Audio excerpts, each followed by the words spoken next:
Assalamualaikum students, welcome to lecture number 6 of Introduction to Software Development. Previously हमने SDLC को thoroughly understand किया था and then we looked at software process models और ये methods हमें guide कर रहे थे कि हमें एक software product को कैसे बनाना है.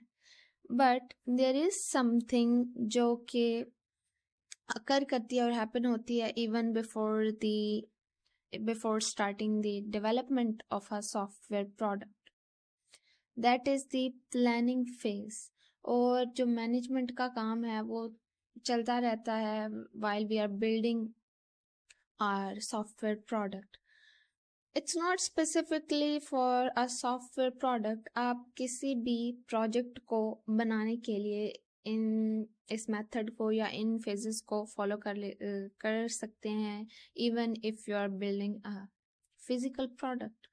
So what actually is project planning and management? Planning a software project is like planning a trip. Not just planning a trip, but planning anything. Like if you are going to build a house, you can do planning for that as well. So you need to know where you are going if you are going to a trip, how long it will take and how much it will cost. यानी कि अगर आपको किसी भी कोई भी काम करना है या फॉर एग्जांपल आपको ट्रिप पे जाना है तो आप प्लानिंग किस तरह से करते हैं. आप ये डिटरमिन करते हैं कि मुझे किस जगह जाना है और वहाँ पहुँचने के लिए मुझे कितना टाइम लगेगा और मेरे कितने अखराजात होंगे. तो ये सब चीज़ें फॉल आउट करती हैं प्लानिंग में. अब प्लानिंग एंड मैनेजमेंट की कुछ स्टेजेस हैं जिनको हम वन आफ्टर अनदर फॉलो करते हैं जब हम कोई भी अपना प्रोजेक्ट प्लान कर रहे हैं. अब हम देखते अब फॉर एग्जांपल अगर हम सॉफ्टवेयर प्रोडक्ट ही कोई बना रहे हैं तो हम इस project planning and management method को उसके लिए भी फॉलो कर सकते हैं. The very first stage is comprehensive project planning. यानी इन डिटेल हम प्रोजेक्ट की प्लानिंग करेंगे. प्लानिंग में हम ये देखेंगे, ये डिटरमिन करेंगे कि हमें क्या चीज़ बनानी है, कौन इसको बनाएगा, क्या हमें करना है. इस तरह के क्वेश्चंस हम करेंगे और उनके answers then obviously find out करेंगे. Comprehensive project planning involves thinking about all the details of your project before you start building it. This includes understanding what needs to be done, who will do it and how it will be done. And then big software companies are worth a lot of money. For example, in 2023 Microsoft's worth was $2 trillion. This shows how important software is in today's digital world. Totally AI generated content,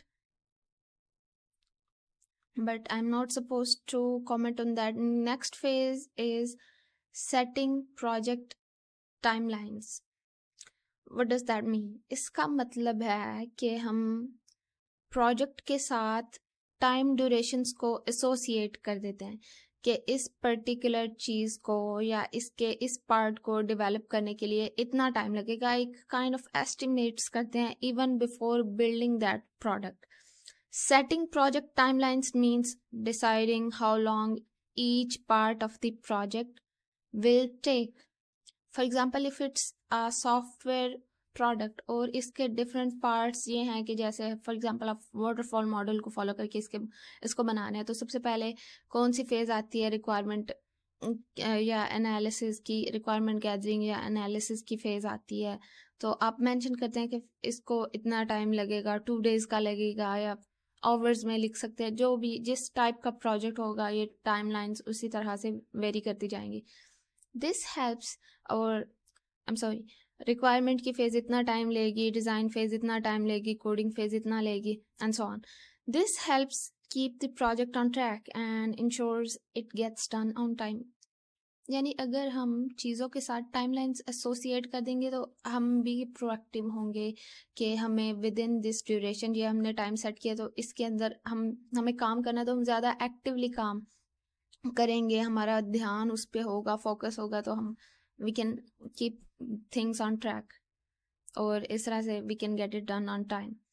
then next thing is we estimate costs, यानी इस project पे हमारे कितने अखराजात होंगे. Estimating the cost of a software project is a critical step in project planning and management. It involves predicting the total expenses required to complete the project successfully. Cost predict करने का मतलब क्या है? तमाम अखराजात को हम प्रिडिक्ट करेंगे, उनका हिसाब लगाएंगे जो कि हमारे प्रोजेक्ट को मुकम्मल होने में इनकर होंगे हमें या लगेंगे. Accurate cost estimation helps in budgeting, यानी अगर हम दुरुस्त एस्टिमेशन करेंगे या उसके करीब करीब मतलब थोड़ा बहुत ही फ़र्क होगा तो वो किन चीज़ों में हेल्प करेगी. बजटिंग, रिसोर्स एलोकेशन, मतलब हम किन चीज़ों को कौन से रिसोर्स एलोकेट कर सकते हैं, कामों को डिवाइड करना या रिसोर्सेज को, वो हमारे लिए इजी होगा. एंड सेटिंग रियलिस्टिक एक्सपेक्टेशंस, ये इसके बेनिफिट्स हैं. की फैक्टर्स इन कॉस्ट एस्टिमेशन, किन किन चीज़ों को हम मद्देनज़र रखते हैं जब हम कॉस्ट को एस्टिमेट करते हैं. Number 1, development team. The cost depends on the number of developers, क्योंकि हम प्रोजेक्ट प्लानिंग को with regard to developing a software product पर पढ़े हैं, तो सॉफ्टवेयर प्रोडक्ट को ऑब्वियसली सॉफ्टवेयर डेवलपर्स डेवलप करेंगे. और जो डेवलपर्स हैं वो मोस्टली जो अपनी इनकम्स या अर्निंग्स लेते हैं वो पर आवर के हिसाब से लेते हैं. तो हम कॉस्ट में क्या चीज़ मद्देनज़र रखेंगे कि जो डेवलपर्स हम हायर कर रहे हैं उनकी पर आवर उनके क्या रेट्स हैं, उनकी एक्सपर्टीज़ के हिसाब से उनके रेट्स भी ज़्यादा होंगे. जितने ज़्यादा वो एक्सपर्ट होंगे उनके रेट्स उतने ज़्यादा होंगे. And then I will take into account the technology stack. कुछ प्रोग्रामिंग लैंग्वेजेस या टूल्स हमें फॉर फ्री अवेलेबल होते हैं डेवलप करने के लिए, but some of them are paid. तो हमें इस चीज़ को भी डिसाइड करना है. The choice of technology, programming languages and tools can affect the cost. Some tools may be paid. Some technologies require more resources और स्पेशलाइज्ड नॉलेज. और कुछ टूल्स ऐसे भी हो सकते हैं कि जिनको चलाने के लिए हमें हैवी डिवाइसेस की ज़रूरत पड़े, मतलब ज़्यादा स्पेसिफिकेशंस के पीसीस की ज़रूरत पड़े, तो उस चीज़ को भी हमें मद्देनज़र रखना है. And then next thing that we have to keep in mind is project duration. Longer projects generally incur higher costs. Obviously for example अगर हम डेवलपर्स को ही देखें तो अगर वो अपनी इनकम पर आवर के हिसाब से ले रहे हैं तो जितना ज़्यादा प्रोजेक्ट का ड्यूरेशन होगा उतने ही उनके आवर्स ज़्यादा हैं और वो उतनी ही इनकम ज़्यादा लेंगे. तो लॉन्गर प्रोजेक्ट्स पे हमें ज़्यादा कॉस्ट आएगी due to prolonged resource engagement and potential changes in scope. जो जिन प्रोजेक्ट की स्कोप चेंज होती रहती है वो लॉन्गर ड्यूरेशन लेते हैं, और जो लॉन्गर ड्यूरेशन लेते हैं we get to incur higher costs for that kind of projects. And then we have to keep in mind risk management, identifying potential risks and their mitigation strategies. Mitigation means उनको risk को reduce करना, can add to the overall cost. तो जब हम cost को plan करें तो हमें ये चीज़ भी अपने दिमाग में रखनी है कि इन फ्यूचर बिल्ड करते हुए हमें इस सॉफ्टवेयर प्रोडक्ट में किस तरह के रिस्क आ सकते हैं. तो बजाय इसके कि हम रिस्क्स को डील करें अकर होने के बाद, हम पहले ही उनको प्लान आउट करते हैं. हम पहले ही देख लेते हैं कि इस तरह के रिस्क हैपन हो सकते हैं और उनको लेटर ऑन हमने किस तरह से डील करना है. तो अगर हम पहले उस चीज़ को प्लान आउट कर लेंगे तो लेटर ऑन हो सकता है कि हमारी जो कॉस्ट है उनके ऊपर वो कम लगे. अगर नहीं करेंगे तो ऑब्वियसली विल इनकर more cost. Contingency funds are often included to address unforeseen issues. Quality assurance costs associated with testing, bug fixing and quality assurance का मतलब भी क्या है कि हमारी जो प्रोडक्ट है वो करेक्ट रिजल्ट्स दे, उसके अंदर कोई बग्स नहीं हो. तो उस क्वालिटी को अश्योर करने के लिए हम क्या करते हैं, अपनी ऐप को टेस्ट आउट करते हैं, उसके अंदर जो बग्स हैं उनको फिक्स करते हैं. एंड फिर हम उन चीज़ों को टेस्ट करने के बाद हम क्या चीज़ें इंश्योर करते हैं कि this software product meets quality standards and are also part of the estimation, यानी इस चीज़ को भी हम प्लानिंग फेज में या सॉफ्टवेयर प्लानिंग में कंसिडर करते हैं। किस चीज़ की प्लानिंग, हम कॉस्ट के ऊपर बात करें तो कॉस्ट को जब हम एस्टिमेट कर रहे हैं तो हम अपने दिमाग में किन किन चीज़ों को रखेंगे या किन फैक्टर्स को कंसिडर करेंगे कि हम कौन सी डेवलपमेंट टीम को हायर कर रहे हैं, कौन सा टेक स्टैक यूज़ कर रहे हैं, हमारे प्रोजेक्ट का ड्यूरेशन भी हम एस्टिमेट करेंगे उस टास्क के हिसाब से। देन रिस्क मैनेजमेंट को will take it in account. Then quality assurance को भी मद्देनज़र रखेंगे। Next thing is risk assessment and management. Risk assessment and management are crucial or most very important aspects of any software project. They involve identifying potential risks. Potential means जो कि in future risks occur हो सकते हैं इस चीज़ में, that could impact the project's success. Analyzing the likelihood and impact of these risks and developing strategies to manage them.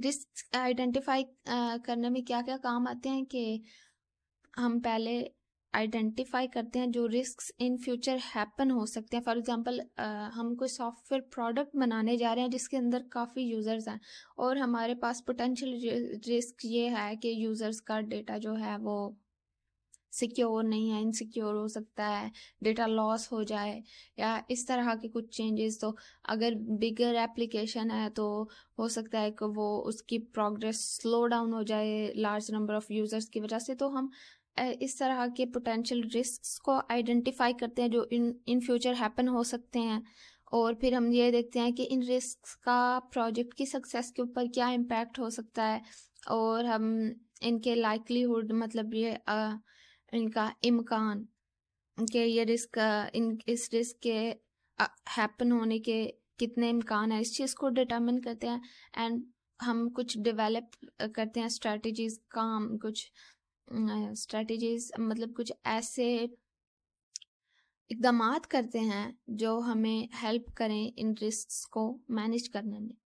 Risk management के अंदर वही स्टेप्स हैं जो हमने ऊपर पढ़ लिए हैं कि number 1 we identify risks, we list all potential risks. Potential means that can occur in the future when we build our software product. List all potential risks that could affect the project. These could be technical risks such as technology changes. For example, आपने कोई let's say desktop application बनाई जो कि computers पे चलती है और जो ऑपरेटिंग सिस्टम इस को सपोर्ट करता है वो विंडोज़ का या कुछ भी, तो वो ऑपरेटिंग सिस्टम के अंदर कुछ अपडेट्स आई हैं तो अब आपकी ऐप आउटडेटेड है और उसके ऊपर चल नहीं रही। तो इस तरह के आपको सारे रिस्क्स पहले लिस्ट डाउन करने हैं। उसके बाद ऑपरेशनल रिस्क्स हैं उसको चलाने के, लाइक रिसोर्स शॉर्टेजेस। आप फॉर एग्जांपल आप उस प्रोडक्ट को आपने बनाया, उसके साथ यूज़र का डेटा स्टोर करने के लिए आपने कुछ पेड टूल्स को यूज़ किया है, तो हो सकता है कि जो आपकी सब्सक्रिप्शन है वो एंड होगी हो, इस तरह के रिस्क। और external risk such as market fluctuations, market के अंदर तब्दीलियाँ, इस तरह के सारे रिस्क को आप फर्स्ट स्टेप में आइडेंटिफाई करेंगे। Number 2 is to analyze those identified risk. पहले उन रिस्क को आइडेंटिफाई करेंगे और फिर उनके ऊपर गौर व फिक्र करेंगे।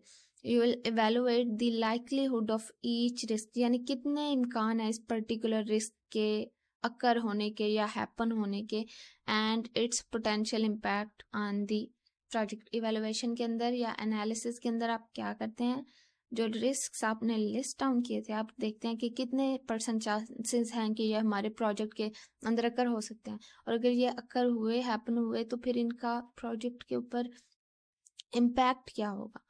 Number 3 is develop mitigation strategies. फिर हम ऐसे इकदाम करेंगे जो इन रिस्क के इफेक्ट को कम करें।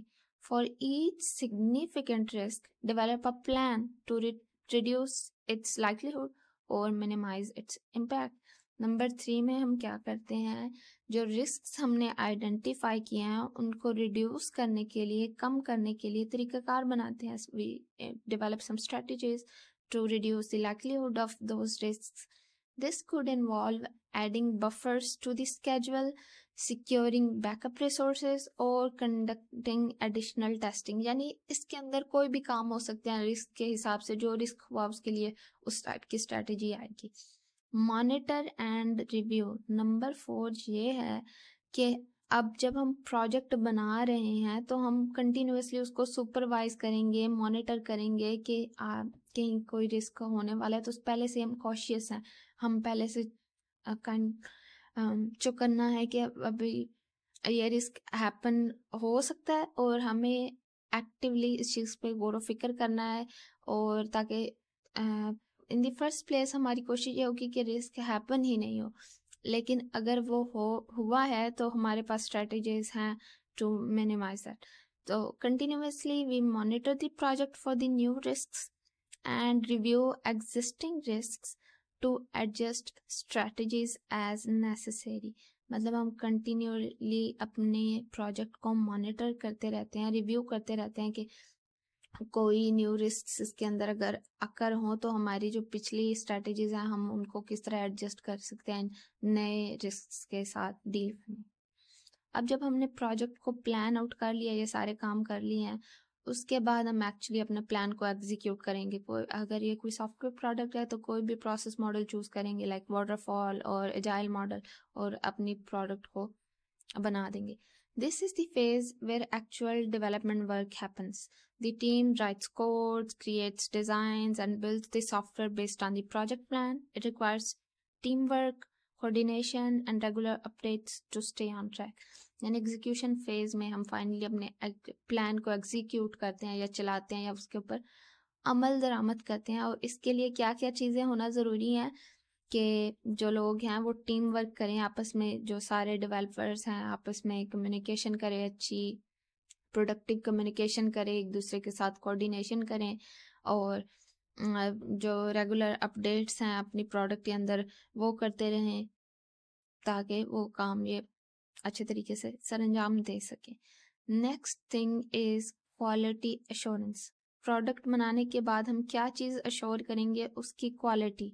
मीन्स दैट कि हम ये चेक करेंगे कि ये प्रोडक्ट यूज़र की एक्सपेक्टेशंस को मीट करती है. जो टास्क हमने इसे परफॉर्म करने के लिए बनाया था, क्या ये प्रोडक्ट वो टास्क दुरुस्त तरीके से परफॉर्म करती है या नहीं. Quality assurance ensures that a project meets set standards and works correctly. It involves methods such as testing, reviewing code, getting feedback from stakeholders, and regularly checking the project's progress. ये सारे काम हम quality assurance के लिए करते हैं. That's for today's lecture.